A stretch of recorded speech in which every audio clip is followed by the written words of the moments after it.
अस्सलाम वालेकुम स्टूडेंट्स। तो जैसा कि आप जानते हैं कि हमारे यहाँ कराची बोर्ड में न्यू पैटर्न ऑफ एग्जामिनेशन शुरू हो चुका है। और इस मर्तबा केमिस्ट्री, फिजिक्स, जोलॉजी, बॉटनी और मैथमेटिक्स के पेपर्स ई शीट पे लिए जाएंगे। ये ऐसा सिलसिला इस साल सिर्फ फर्स्ट ईयर के लिए है और अगले साल फर्स्ट ईयर सेकेंड ईयर दोनों के लिए होगा। तो यहाँ पे कुछ चीज़ें चेंज हुई हैं जो प्रीवैलिंग सिस्टम था उसके कंपैरिजन में। अब इसमें आपके पास क्या है कि यहाँ पे सबसे पहले आपको लिखना होगी क्लास। तो आपकी जो भी क्लास है, लाजमत है फिलहाल तो फर्स्ट ईयर में ही हो रहा है, तो आपने यहाँ पे फर्स्ट ईयर लिख दिया। रोमन में फर्स्ट ईयर लिख दें, या फिर आप इसको इंग्लिश में भी लिख सकते हैं। बेहतर तो यही कि आप रोमन में लिखें। ग्रुप आपका प्री इंजीनियरिंग है, प्री मेडिकल है, जनरल साइंस है, जो भी है। तो हम यहाँ पे प्री मेडिकल लिख सकते हैं। और प्री मेडिकल के लिए हम सिर्फ पीएम भी लिख सकते हैं। दोनों तरीका सही है। डेट उस दिन जो भी एग्जामिनेशन डेट हो, 15 अप्रैल से आपके पेपर शुरू हो रहे हैं। चलें, मैं यहाँ पे 28 अप्रैल की डेट डाल देता हूँ, 2026। और ये आपका एनुअल एग्जाम होता है, ये सप्लीमेंट्री तो जनवरी दिसंबर में होता है। तो फिर ये एनुअल है और कौन सी ईयर का है, 2026 का है, तो 2026 आपने लिख दिया। अपना सब्जेक्ट आपने क्लियरली लिख दिया, क्योंकि मैं केमिस्ट्री की ई शीट डिस्कस कर रहा हूँ। टाइटल पेज तो हर ई शीट का एक जैसा ही है, लेकिन इंटरनली जो मैं आपको अभी समझाऊंगा उसमें फ़र्क है। तो आपने केमिस्ट्री लिख दिया। सेंटर नेम जो भी आपका सेंटर नेम है, फॉर एग्जांपल अगर आपका गवर्नमेंट डिग्री बॉयज़ कॉलेज गुलशन इकबाल ब्लॉक 7 है अगर, तो आप इसे गुलशन इकबाल लिख दीजिए। यानी अपने कॉलेज का जो भी नाम है, सेंटर का नाम, आप अपने कॉलेज का नाम नहीं लिखेंगे। और अगर आपने एक लाइन यहाँ पे ले भी ली तो इसमें कोई ऐसा प्रॉब्लम नहीं है। अच्छा, अब कोशिश ये करना है आपको कि जब आप अपना टाइटल पेज फिल करेंगे, तो टाइटल पेज एक ऐसे पॉइंटर से फिल किया जाए या बॉल पेन से फिल किया जाए जिसकी स्कैनिंग आसानी से हो सके, क्योंकि तमाम कॉपीज स्कैन की जाएंगी। तो ब्लू भी हो सकता है, वो ब्लैक भी हो सकता है, लेकिन ऐसा हो जिसकी स्कैनिंग हो सके। और पेंसिल का इस्तेमाल टाइटल पेज पे हरगिज भी ना करें। अब आपके पास रोल नंबर फिल करना, ये रोल नंबर फिल करने का तरीका जो है आपके लिए तो शायद नया है, लेकिन सिंध पब्लिक सर्विस कमीशन और दीगर जो टेस्टिंग सर्विसेज हैं उनमें इसी तरीके से, एमडी कैट वगैरह में इसी तरह से रोल नंबर फिल किया जाता है। तो सपोज करें कि जैसे 6 डिजिट रोल नंबर है आपके पास, 336920। आपने यहाँ पे अपना रोल नंबर लिख दिया। बेहतर है कि रोल नंबर साफ सुथरा लिखें। अब देखिए जैसे कि 9 मेरा यहाँ पे सही नहीं था, तो इस 9 को, लेकिन एक ही मरतबा में सही करके लिखना है आपको। ओवर राइटिंग से अवॉइड कीजिएगा। अब जैसे यहाँ पे 3 है, तो यहाँ पे देखें 6 आपके पास 6 रोज हैं, 6 कॉलम्स हैं, सॉरी, 6 कॉलम्स हैं आपके पास। 1 2 3 4 5 6। और हर कॉलम में 0 से लेकर 9 तक बबल्स बने हुए हैं। अब यहाँ पे जो आपने रोल नंबर लिखा है, जो आपके डिजिट है, जो नंबर है आपका, यहाँ पर उसी को फिल करना है। देखिए, फिल करते हुए एहतियात करना है कि आपकी ये फिल ना तो इससे बाहर जानी चाहिए और ना ना ही इसमें जो है कुछ ब्लैंक भी नहीं रहना चाहिए। तो देखें, इसको हम इस तरीके से फिल कर देंगे। मैं इस वक्त डिजिटल पेन से क्योंकि फिल कर रहा हूँ, तो लाजमी सी बात है कि डिजिटल डिजिटल पेन में और आपके पॉइंटर में डेफिनेटली फ़र्क होगा, लेकिन मेरी कोशिश ये है कि मैं इसको आपको सही से फिल करके दिखा दूँ। तो देखिए, आपने यहाँ पर ये इसको फिल कर दिया। अभी भी आप देखिए कि यहाँ पर ये सही से नहीं है। पहले एक मरतबा पूरा सर्किल बना लेना बेहतर होगा। ठीक है, बाहर भी ज़्यादा नहीं निकलना चाहिए। सेकंड में भी 3 ही है तो 3 ही को हम फिल करेंगे।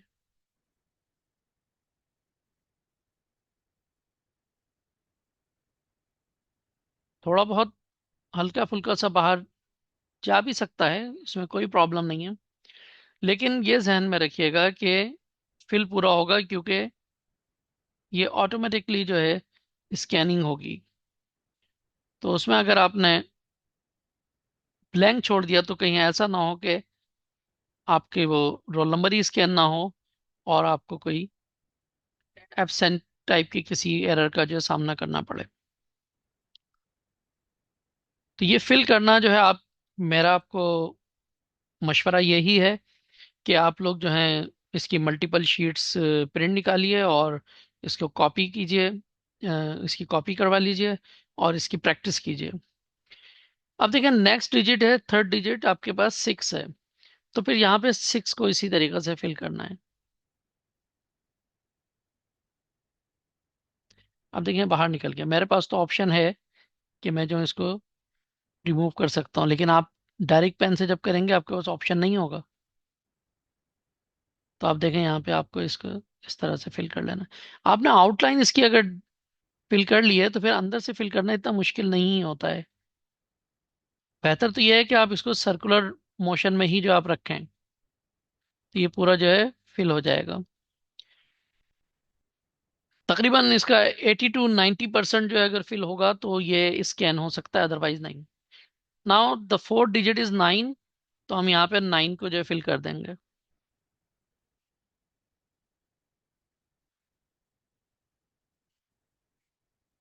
तो ये आप सर्कुलर मोशन में आप इसको करें तो ज़्यादा बेहतर है। अपने पॉइंटर को सर्कुलर उसमें चलाएं, इसमें फिल होने के, और फिर उसके बाद जहाँ पे आपको ब्लैंक नज़र आ रहा है उसको फिल कर दीजिए। यानी आप ये अंदाज़ा लगाइए कि आपको प्रैक्टिस के बगैर जो है ये आसान नहीं है, तो आपको प्रैक्टिस करना है। फिर आपके पास नेक्स्ट डिजिट जो है 2 है,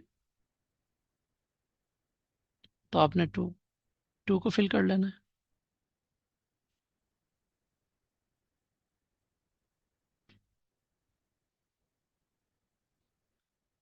ये 2 भी फिल हो गया आपके पास। और ध्यान में रखिएगा कि डिजिटल पेन में और पॉइंटर या मार्कर में फ़र्क होता है, मार्कर से ज़्यादा आसानी से होगा। फिर जो हमारे पास लास्ट डिजिट है, ये लास्ट डिजिट आपके पास है 0। तो फिर 0 वाला बबल फिल करेंगे।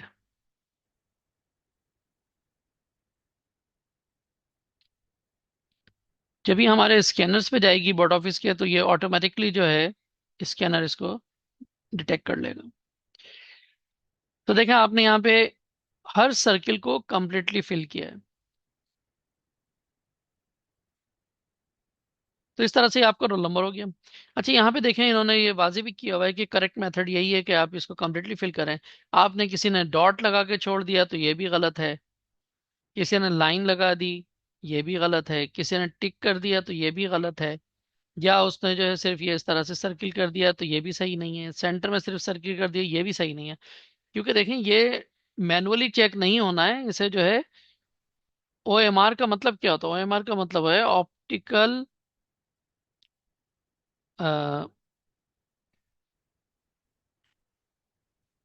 Optical mark recognition.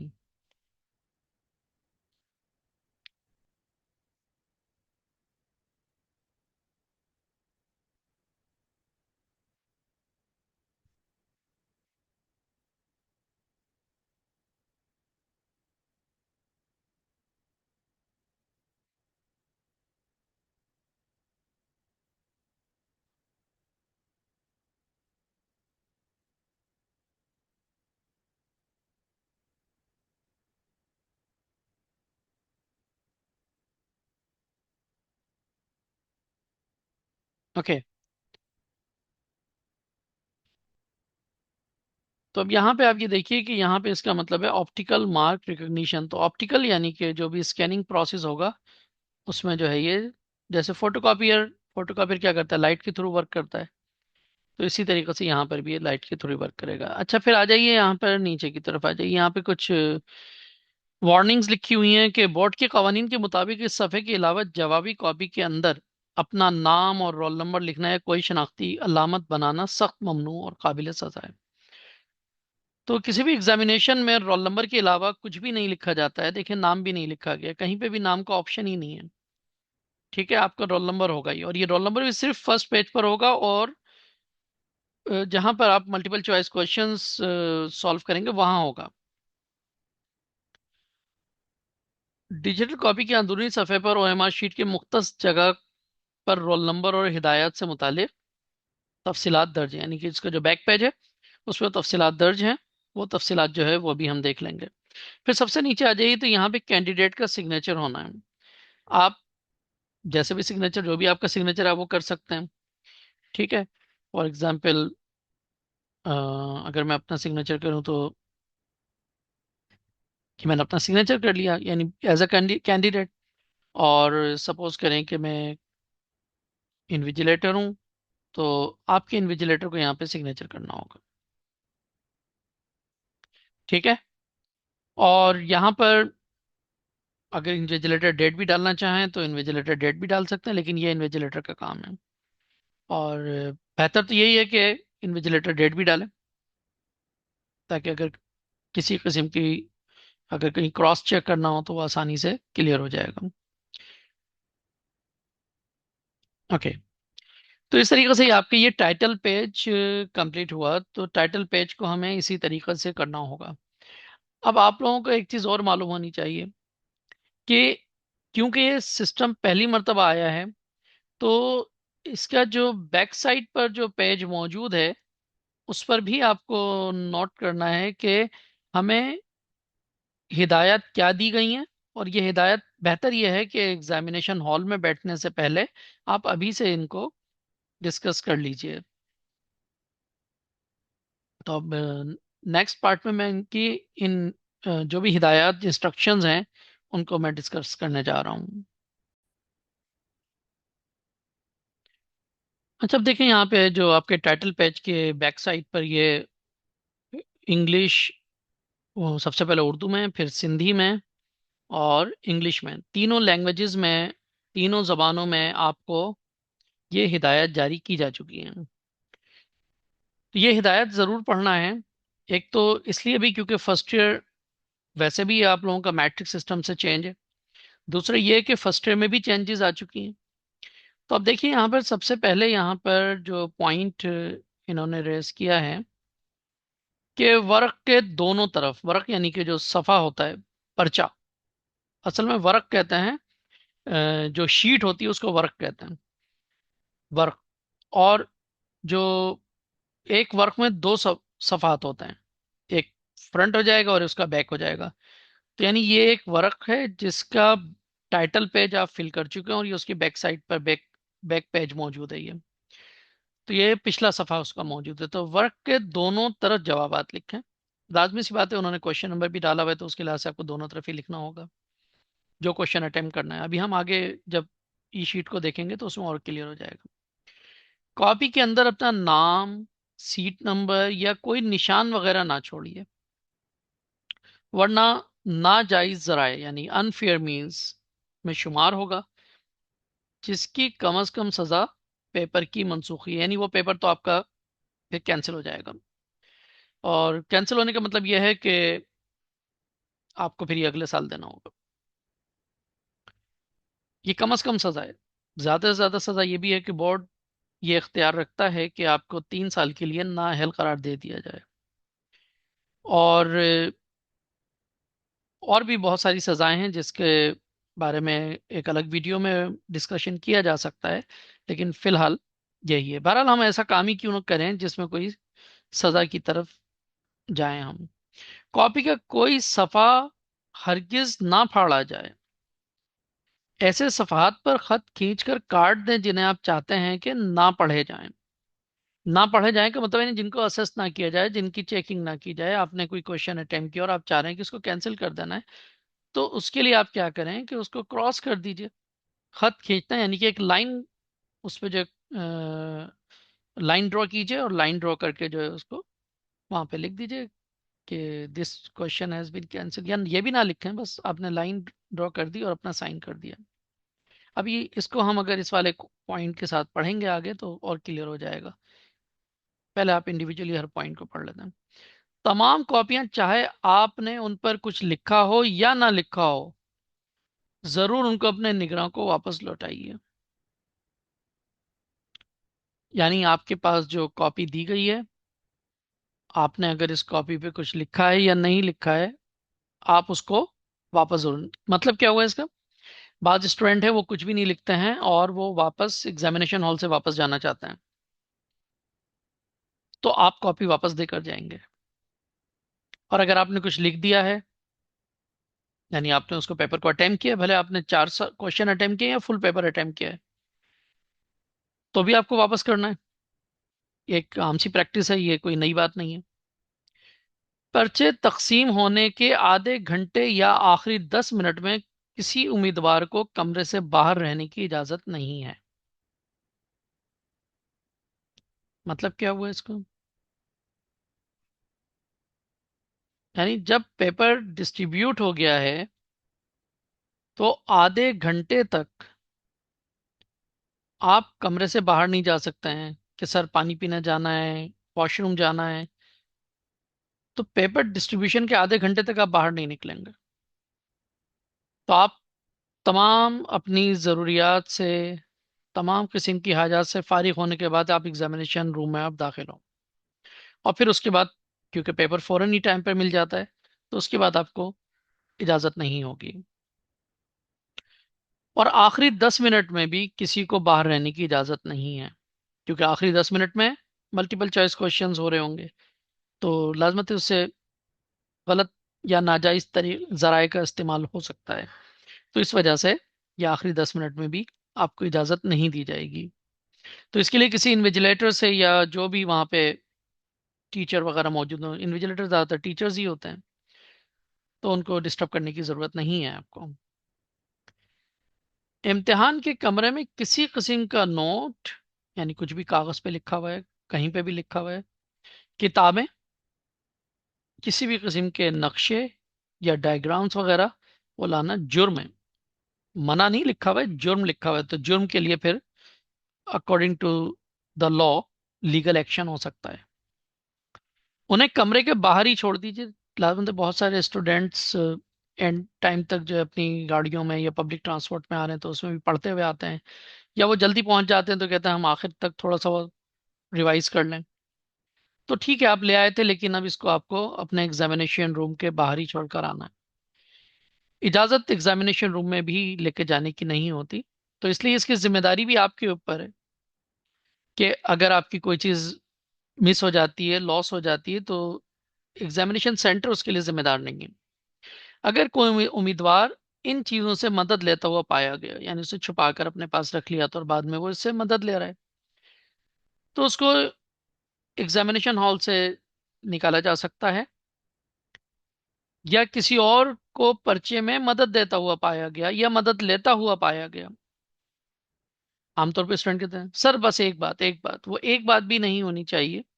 आप एग्जाम दे रहे हैं, एग्जाम में आपको किसी से कोई गुफ्तगू नहीं करना, इवन के इन्विजिलेटर से भी आपको ये क्वेश्चन नहीं करना है, भले वो आपके सब्जेक्ट का हो, यानी जिस सब्जेक्ट का आप एग्जाम दे रहे हैं, या उस सब्जेक्ट के अलावा किसी और सब्जेक्ट का हो। और एक चीज़ और जहन में रखिएगा कि अगर आपने ऐसा पूछा और इन्विजिलेटर ने भी आपको आंसर दिया, तो आप इस बात पे कैसे रिलाई करेंगे कि इन्विजिलेटर ने सही जवाब दिया है। हो सकता है इन्विजिलेटर उस सब्जेक्ट का ही ना हो, आपने उससे पूछा कि ऐसा यूं है, उसने कह दिया जी जी। अब वो जी जी में आपने गलत कर, आप अपने आप में कॉन्फिडेंट रहें। आप जो भी अटेम्प्ट करें, आप अपने कॉन्फिडेंस से अटेम्प्ट करें। किसी राइट लेफ्ट या फ्रंट और बैक वाले स्टूडेंट से भी मदद नहीं लें, इन्विजिलेटर से भी मदद नहीं लें। ये वैसे भी जुर्म है, कोई इन्विजिलेटर ऐसा करेगा नहीं। और स्टूडेंट्स को भी आपस में एक दूसरे के साथ, जो भी हमारे एग्जामिनेशन कैंडिडेट्स हैं, उनको भी ऐसा नहीं करना चाहिए। अब यहाँ पर इस इन्विजिलेटर के पास ये इख्तियार है कि वो उसे एग्जामिनेशन हॉल से निकाल सकता है, या हो सकता है 1 से 2 मरतबा या 3 मरतबा वार्निंग देकर आपको बैठा भी रहने दें, या वो अपनी आपकी सीट चेंज कर दें। इम्तिहान के कमरे में तंबाकू नोशी मना है। तो देखें, तंबाकू नोशी, स्मोकिंग तो वैसे भी तालीमी इदारों के एक स्पेसिफिक मेरा ख्याल में पता नहीं 1 किलोमीटर या 2 किलोमीटर के अहाते में वैसे भी मना है, तो एग्जामिनेशन में तो सख्त मना है। जब तक कॉपी में हर, ये बर नहीं हर है, ये हर हल शुदा सवाल पर लफ्ज ड्रॉप, अच्छा ये क्वेश्चन जो पॉइंट नंबर 8 है, ये पॉइंट नंबर 8 हर स्टूडेंट के लिए नहीं है, ये उन स्टूडेंट्स के लिए है जो अगर ये समझते हैं कि जनाब उन्होंने पेपर देखा और अपने आप को असेस किया कि हम इसमें ज़्यादा अच्छे मार्क्स नहीं ले सकते हैं, तो वो पेपर कैंसिल करना चाहते हैं, यानी वो ड्रॉप करना चाहते हैं, कि वो चाहते हैं कि ये पेपर मैं दोबारा दूं और ज़्यादा अच्छी तैयारी के साथ अगली मर्तबा सेकेंड ईयर के साथ इस पेपर को दोबारा अटेम्प्ट कर लूं, या जो भी उसके उनके माइंड में जो भी है उसके लिहाज से। तो अब अगर ड्रॉप करना, पुराने सिस्टम में ये होता था कि आपने सिर्फ टाइटल पेज पे जो है लाइन ड्रॉ की और लाइन ड्रॉ करने के बाद उसको कैंसिल लिख दिया, ये काफ़ी होता था। लेकिन अब नए सिस्टम में ऐसा नहीं है, क्योंकि नए सिस्टम में आपकी कॉपी यहाँ से जो कटिंग लाइन है यहाँ से कट होकर आपके जो भी बारकोड वगैरह होता है उसके लिहाज से और क्यूआर कोड होता है उसके लिहाज से जो है डिस्ट्रीब्यूट हो जाती है। तो ये चीज़ ध्यान में रखिएगा कि अब हर पेज पर कैंसिल लिखना ज़रूरी है, क्योंकि अदरवाइज वो पेपर कुछ क्वेश्चन भी क्या चेक आउट उनको असेस कर लिया गया, यानी ई मार्किंग के मेथड में, तो फिर अल्टीमेटली क्या होगा कि उसके मार्क्स मिल जाएंगे और आप तो अपने तौर पर पेपर छोड़ कर आए थे कि जनाब मैं तो ये पेपर मैं ये कि इसको मैं काउंट नहीं करना चाहता हूँ, इसको ड्रॉप कर देना है मुझे, लेकिन वो तो मार्किंग हो जाएगी। तो अब नए सिस्टम में क्या है कि ड्रॉप तो लिखना ही है, यानी आप पहले कैंसिल लिखते थे, अब आपको ड्रॉप लिखना है। ठीक है, ड्रॉप, ऐसे ड्रॉप लिखें और एक लाइन जो इस तरह से ड्रॉ कर दें, और उसके बाद कैंडिडेट खुद भी उस पर सिग्नेचर करेगा अपने, और जो इन्विजिलेटर मौजूद है उसको भी बुलाएगा अपने पास, उससे एक्सक्यूज करेंगे कि सर ये मैं पेपर ड्रॉप कर रहा हूँ, तो प्लीज आप भी यहाँ पे सिग्नेचर करना है।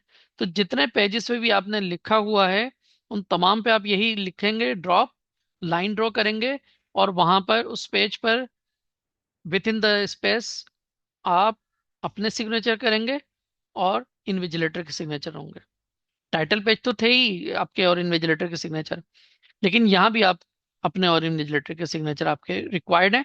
अगर ऐसा नहीं हुआ तो जिन क्वेश्चंस में नहीं होगा वो ड्रॉप कंसीडर नहीं किए जाएंगे और फिर उसकी मार्किंग हो जाएगी।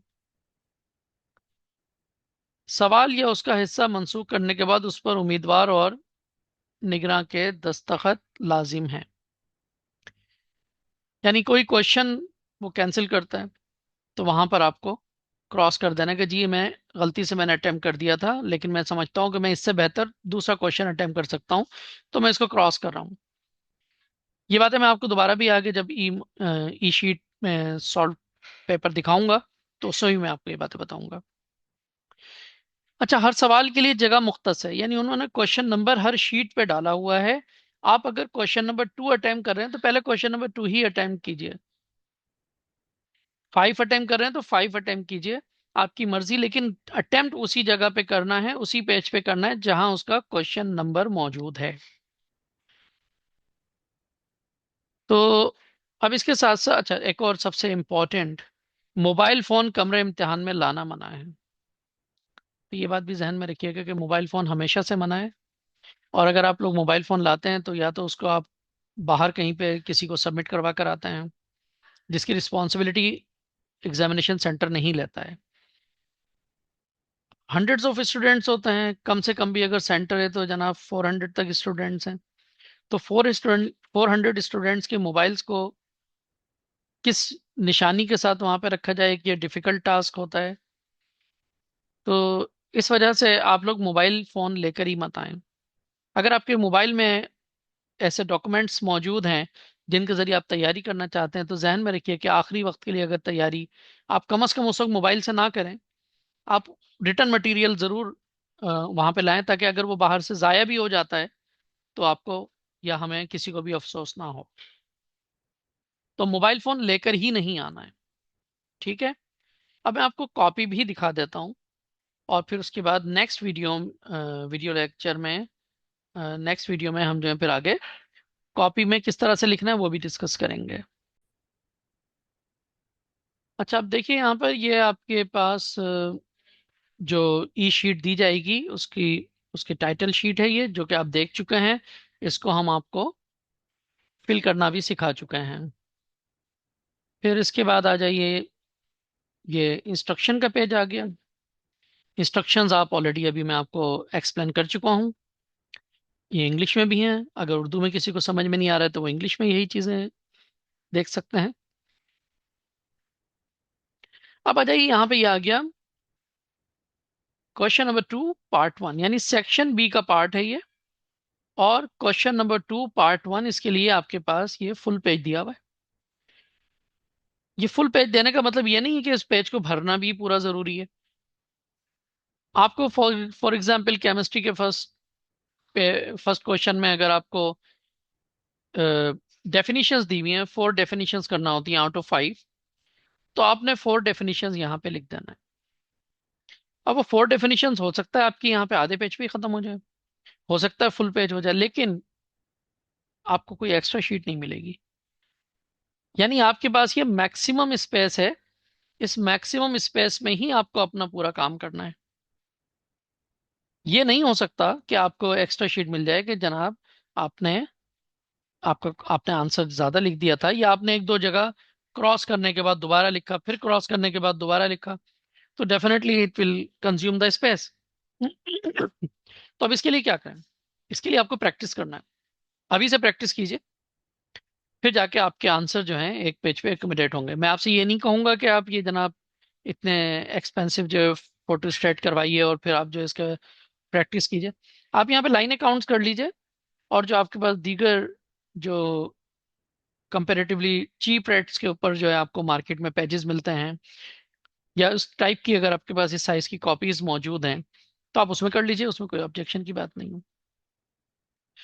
अच्छा, एक और बात यह है कि अब आपको यहाँ पे मार्जिन ड्रॉ करने की भी जरूरत नहीं है, पहले जैसे स्टूडेंट को मार्जिन ड्रॉ करना होती थी। और ये जो आपकी लिखा है ना कटिंग लाइन, कैंची बनी हुई है, तो सीजर जहां बनी हुई है, कैंची बनी हुई है, यहां तक नहीं आना चाहिए, बल्कि इससे भी थोड़ा सा डिस्टेंस पे रखें। बेहतर तो यही है कि इस रेंज में ही अपने आंसर को रखा जाए। तो बहरहाल ये question number 1, sorry question number 2 का पार्ट 1 यहाँ सॉल्व हो सकता है अगर आपने अटेम्प्ट करना है तो। देखें आपके पास नए पैटर्न में केमिस्ट्री और फिजिक्स में 10 क्वेश्चंस गिवन है, 10 सेक्शन बी में, और 10 में से आपको 9 अटेम्प्ट करना है। तो इसका मतलब है आपके पास एक ही चॉइस है कि आप कोई एक ब्लैंक छोड़ सकते हैं। तो चलें, आपने क्वेश्चन नंबर 1 जो है आपने अटेम्प्ट कर लिया। मैं आपको फील्ड कॉपी भी दिखा दूंगा, मैं आप लोगों के लिए मैंने कॉपी फिल की है। और इसके अलावा हमने अपने कॉलेज में वर्कशॉप भी अरेंज की थी। फिर आ जाइए पेज नंबर 2। पेज नंबर 2 पे कोई न्यूमेरिकल हो सकता है, और कुछ भी हो सकता है, वॉट एवर जो भी क्वेश्चन है वहां पर। इसी तरह से क्वेश्चन नंबर 2 अटेम्प्ट करना है। फिर मैं आपको याद दहानी कर दूं कि आपको एक ही शीट दी गई है, इसी एक ही पेज के ऊपर आपका कंप्लीट आंसर आना चाहिए। आपको खुद अंदाजा होना चाहिए, अगर आपकी तैयारी अच्छी है तो आपको अंदाजा भी होगा कि आपका कौन सा क्वेश्चन इतने इसमें आसानी से आ सकता है, और अगर नहीं आ सकता है तो आपको किस तरह से आप उसको मैनेज किया था आपने अपने प्रिपरेशन के दौरान। तो आपने उसको अटेम्प्ट कर लेना। फिर इसी तरह से क्वेश्चन नंबर, सपोज कर लें थोड़ी देर के लिए कि भाई मैं क्वेश्चन नंबर 3 अटेम्प्ट नहीं कर रहा हूँ, मैंने उस पर एक लाइन ड्रॉ कर दी। तो यहाँ पे मुझे कैंसिल या ड्रॉप लिखने की कोई ज़रूरत नहीं है, क्योंकि मैं इसे अटेम्प्ट नहीं कर रहा हूँ और लिखा भी मैंने कुछ नहीं है। हाँ, अगर मैंने लिख दिया है और फिर मैं कैंसिल कर रहा हूँ, तो फिर मुझे यहाँ पे कैंसिल लिखना पड़ेगा, कैंसिल दिस क्वेश्चन ओनली। ठीक है। फिर आपने क्वेश्चन नंबर 4 अटेम्प्ट कर लिया, 3 तो आपने ड्रॉप कर ही दिया था, मतलब आपके पास कोई चॉइस बची नहीं है।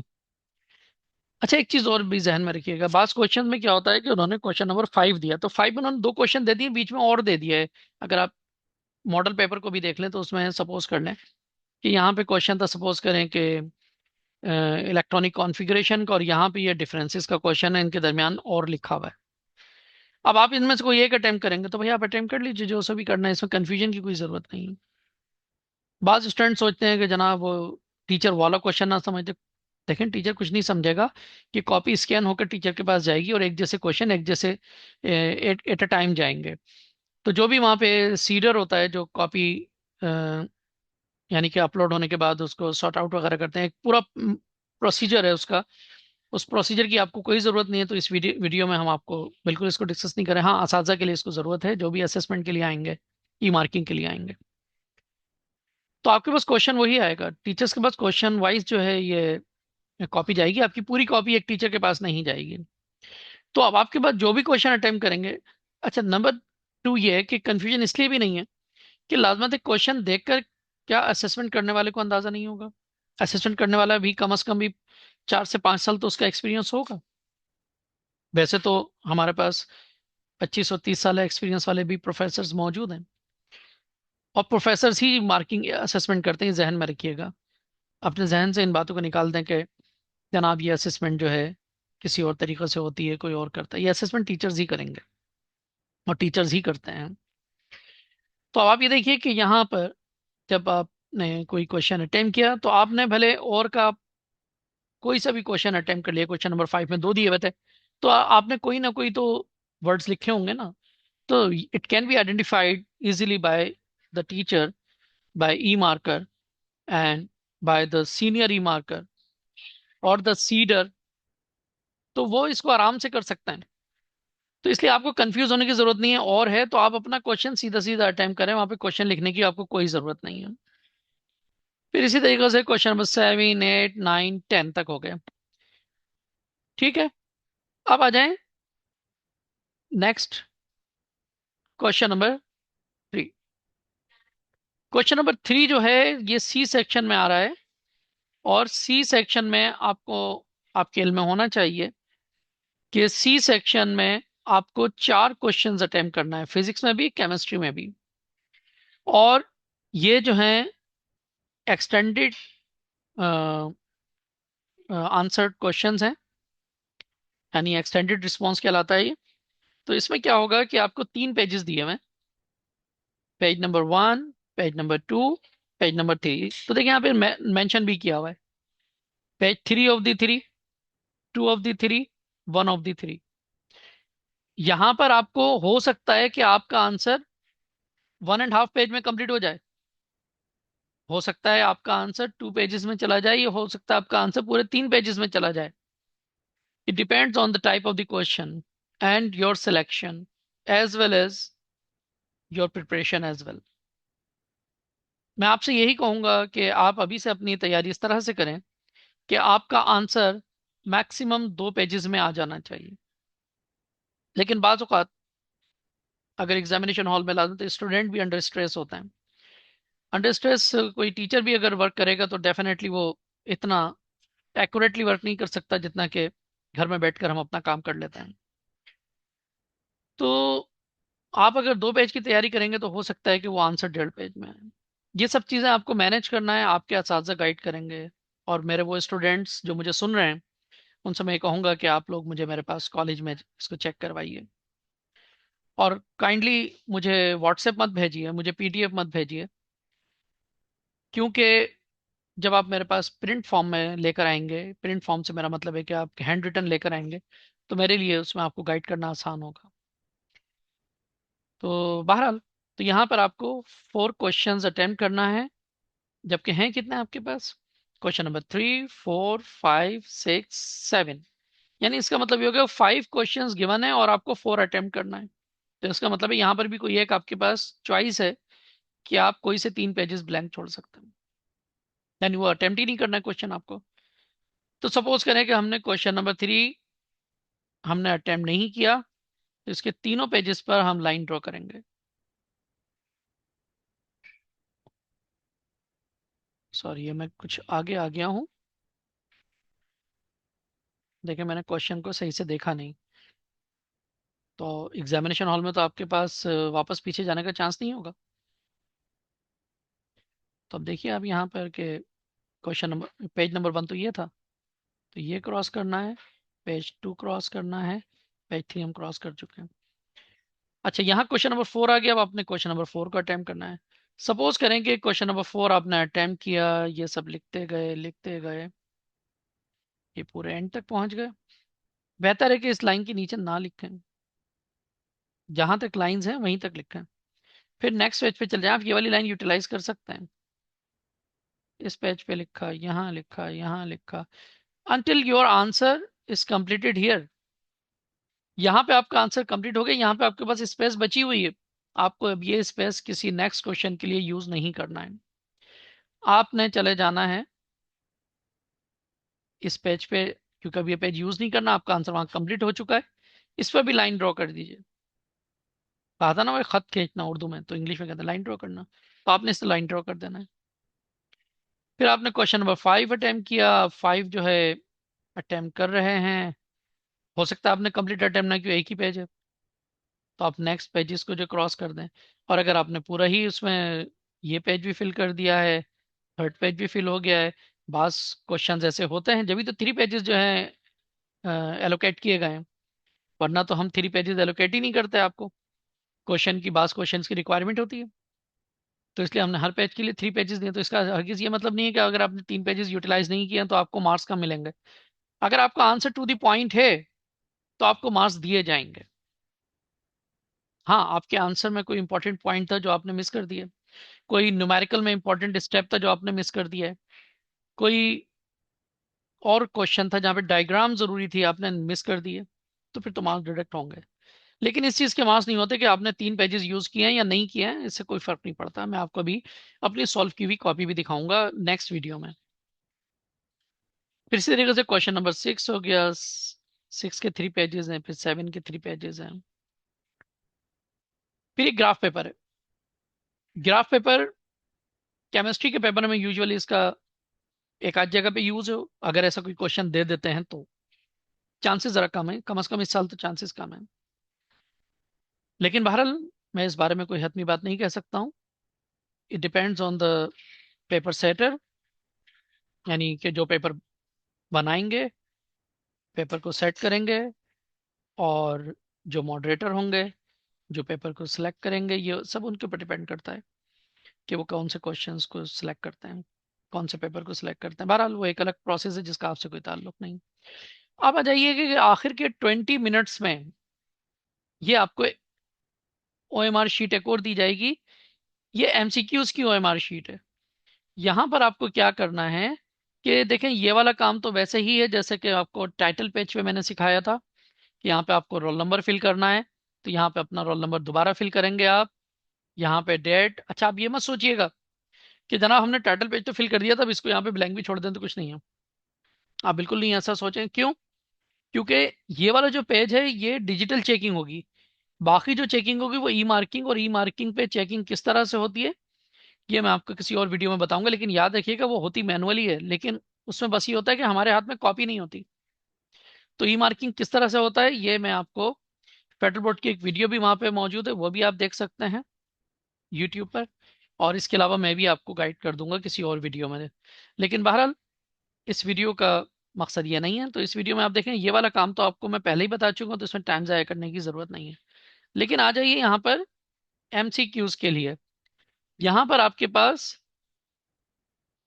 20 लाइंस दी हुई हैं। Every line has A B C D. अच्छा ये भी जहन में रखिएगा कि अब जो आपको मल्टीपल चॉइस क्वेश्चन दिए जाएंगे तो उसमें बाकायदा तौर पे ऑप्शंस के लिए option A, option B, option C लिखा हुआ है। तो अब सपोज करें कि, अच्छा फिल करने का तरीका वही है जो मैंने आपको रोल नंबर फिल करने के लिए सिखाया था। आपको जो क्वेश्चन कॉन्फिडेंटली आता है उसको साथ के साथ फिल कर दीजिए, जो कॉन्फिडेंटली नहीं आता उसको यहाँ पे मार्क भी मत कीजिए। तो सपोज करें कि मुझे क्वेश्चन नंबर 1 आता था और मैंने क्वेश्चन नंबर 1 को जो है यहाँ पे फिल करना शुरू कर दिया। अच्छा यहाँ पे मेरे लिए पीडीएफ डॉक्यूमेंट के ऊपर जो है फिल करना ज़रा डिफिकल्ट है, लेकिन बहरहाल आप इसको, ये आपको कंप्लीटली फिल करना है जैसे आपने रोल नंबर में किया था। बाहर ना आए तो बेहतर है। क्वेश्चन नंबर 2 का आंसर मुझे डाउट था, मैंने अभी इसको छोड़ दिया। क्वेश्चन नंबर 3 का आंसर जो है मुझे कंफर्म था, मैंने इसको जो फिल कर दिया, और फिर मैंने इसको यहाँ पे भी फिल कर दिया। सिमिलरली हमें 17 क्वेश्चन दिए जा रहे हैं केमिस्ट्री, फिजिक्स और मैथमेटिक्स में, तो 17 एमसीक्यूज आपने सॉल्व कर लेना है। ये जो आखिर के थ्री हैं, ये हरगिज ये मतलब नहीं कि आप इसमें दें, या इसका ये भी मतलब नहीं है कि बिलफर्ज आपने 17 में आपने आंसर लिखा बी, बाद में आपको याद आया कि अरे ये बी नहीं है, ये तो ए होगा आंसर, और आपने यहां पर तो ये कर नहीं सकते थे क्योंकि दो अगर एक साथ अगर मार्क होंगे तो कैंसिल हो जाएगा। तो आपने क्या किया, आपने इसको 17 इस तरह से यहां पर हैंड रिटन में लिख दिया, ये नंबर काट दिया, और यहाँ पे कहा जनाब 17 का आंसर ए था, वहां मुझसे गलती हो गई। ऐसा करने का कोई फायदा नहीं है, इस पार्ट को यूज ही नहीं करना है, क्योंकि आपके पास सिर्फ 17 एमसीक्यूज हैं। So this is not for use. आपको 17 में ही करना। अब अगर इसमें आपसे कोई गलती हो गई है तो देखें, अब गलती हो गई तो अब इस गलती का हम कुछ भी नहीं कर सकते हैं, क्योंकि अब इसके ऊपर ना तो आपका वाई टू यूज होगा ना कुछ और यूज होगा, आप आंसर को चेंज नहीं कर सकते। तो इसलिए एक मरतबा जो जिन आंसर्स में कॉन्फिडेंस है वो आप डायरेक्टली अटेम्प्ट कीजिए, जिनमें कॉन्फिडेंस नहीं है तो फिर अपने टाइम मैनेजमेंट करते हुए फिर उसमें जो भी आपको मोस्ट प्रोबेबल आंसर आपको लगता है आप उसको फिल कीजिए बाद में। और मैं ख़ास तौर पे एमसीक्यूज़ के हवाले से कहूँगा कि बाज़ स्टूडेंट्स अगर उनको मौका मिल जाता है और राइट लेफ्ट बैक और फ्रंट कहीं से उन वो किसी से आंसर पूछ लेते हैं, अपने आंसर में वो डाउटफुल थे, तो देखें बाज़ औक़ात क्या होता है कि आपकी क्लास का जो बेहतरीन स्टूडेंट भी है वो भी गलती करता है। हो सकता है कि वो पार्टिकुलर टॉपिक उसके लिए क्लियर ना हो, वो पार्टिकुलर क्वेश्चन उसको नहीं आता हो, उसने खुद कोई एक गैस किया हो और उसने अंदाजे से लगा दिया हो, तो आप अपना गैस खुद यूज कीजिए, बजाय नहीं आता नो प्रॉब्लम, लाजमी नहीं कि 17 के 17 एमसीक्यूज आपको आते हो। तो उस एक्यूरेसी की तरफ जाने से बेहतर यह है कि आप अपना कॉन्फिडेंस लेवल इंक्रीज करें। आप कॉन्फिडेंट रहें कि जी मुझे यूं करना है, आप में कॉन्फिडेंस होना चाहिए। दूसरे की तरफ मत देखें, ताकि अगर गलत भी हो आंसर तो आपको ये अफसोस ना हो, वरना पास औक़ात स्टूडेंट कहते हैं अरे सर वो मैंने फलां से पूछ लिया था, बड़े वो हमारे सामने बता भी रहे होते हैं, तो बेटा आपने क्यों पूछ लिया था, आप नहीं पूछिए। आप में अपने अंदर कॉन्फिडेंस है, आप जवाब दीजिए, सही होगा तो भी आपका है, गलत हुआ तो भी आपका है, आपको कोई ज्यादा अफसोस नहीं होगा उस वक्त। लेकिन अगर किसी दूसरे की वजह से आप सोच रहे थे कि आंसर ए है, आपको बराबर से सुनगुन मिल गई, या कोई ऐसी सिचुएशन बाज़ औक़ात पैदा हो जाती है कि आपको ऐसा लगा कि इसका आंसर जो उसने बी लिखा है और ये मेरी क्लास का जीनियस स्टूडेंट था, तो आप उसके ऊपर मत जाएं, आप अपने कॉन्फिडेंस पे जाइए। बाज़ औक़ात उसके माइंड ने काम ना किया हो, ये भी तो मुमकिन है। मैं बीइंग अ टीचर मैं आपसे ये बात कह रहा हूँ कि बाज़ औक़ात मैं अपने बनाए हुए ही एमसीक्यूज में गलती कर देता हूँ। बात बात होता है कि हमारा माइंड एकदम से डिस्ट्रैक्ट हुआ और हमने गलत आंसर टिक कर दिया। तो बहरहाल be confident whenever you are attempting a question, specially the MCQs, क्योंकि एमसीक्यूज के पास करेक्शन का चांस नहीं है, वरना बाकी पे तो आपके पास करेक्शन का चांस है। अच्छा, अब इसी वीडियो में मैं आपको एक बात और एक्सप्लेन करता चलूँ कि स्टूडेंट का एक और क्वेश्चन हमारे पास क्लासेस में स्टूडेंट कर रहे हैं आजकल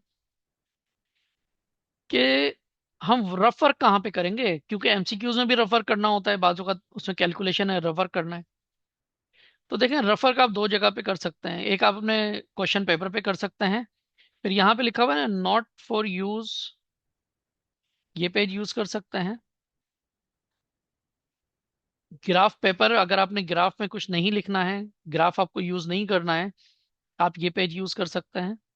लेकिन जहां पे भी आपने यूज किया, सपोज करें कि आपने यहाँ पर आपने ग्राफ पर अपना कोई रफर किया हुआ है, आप उसके ऊपर एक लाइन ड्रॉ कीजिए और उस पर लिख दीजिए कैंसल्ड, यानी ये चेक नहीं होना है। या इसी तरीके से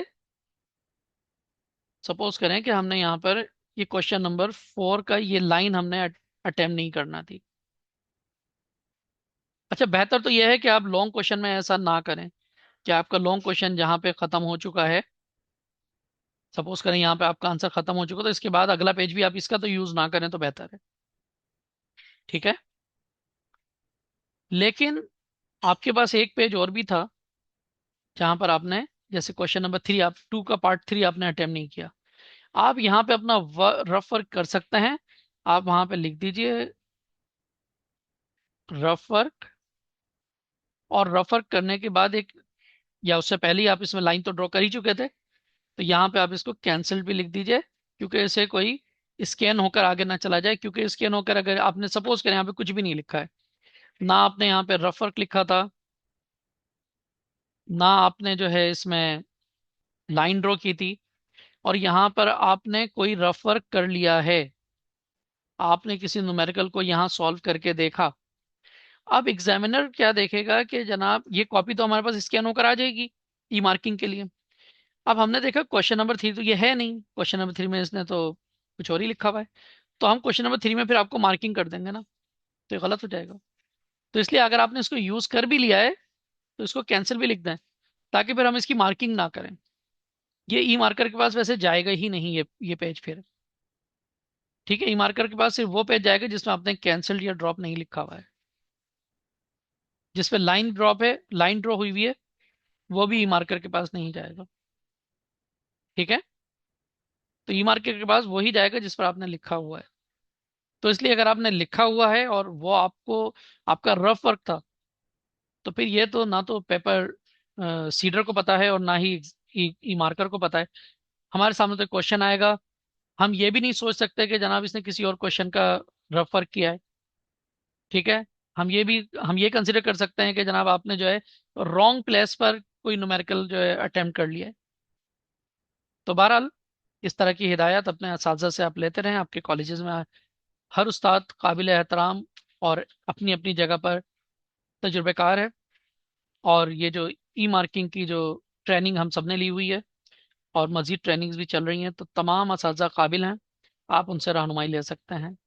और मेरे अपने स्टूडेंट्स मेरे पास कॉलेज में आ सकते हैं, और दीगर स्टूडेंट भी जिनको कोई क्यूरी हो, तो वो भी मेरे कॉलेज आकर आप मुझसे रब्ता कर सकते हैं। मैं Jauhar degree college, government degree boys science and commerce, Jauhar degree college Gulistan Jauhar में होता हूँ। गजनफर सुल्तान मेरा नाम है। तो वहाँ पर केमिस्ट्री डिपार्टमेंट में आप मुझसे भी रब्ता कर सकते। बाकी है कि आपके हर कॉलेज में बेहतरीन असातिज़ा मौजूद हैं, हर सब्जेक्ट के बेहतरीन असातिज़ा मौजूद हैं, आप उनसे रहनुमाई लीजिए, ताकि आपका भी टाइम ज़ाया ना हो। तो इंशाल्लाह फिर नेक्स्ट वीडियो में हम आगे फील्ड कॉपी को डिस्कस करेंगे। अल्लाह हाफिज़।